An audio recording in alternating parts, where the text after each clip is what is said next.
বর্তমানে শিক্ষা একটি মৌলিক অধিকার। এটি ব্যক্তিকে ক্ষমতা প্রদান করে, আলোকিত করে এবং উজ্জ্বল ভবিষ্যতের পথ দেখায়। কিন্তু তোমরা কি জানো যে 2009 সালের আগে কিন্তু এই রকম ব্যবস্থা ছিল না।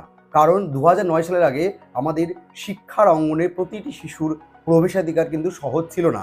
আর এইখানেই আমাদের আরটিই বা রাইট টু এডুকেশন অ্যাক্ট 2009 সবথেকে গুরুত্বপূর্ণ ভূমিকা পালন করে।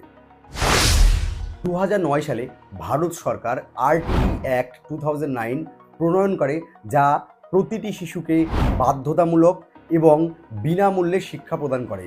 এর মূল লক্ষ্য ছিল 6 থেকে 14 বছর বয়সী প্রতিটি শিশুকে বাধ্যতামূলক শিক্ষা প্রদান করা।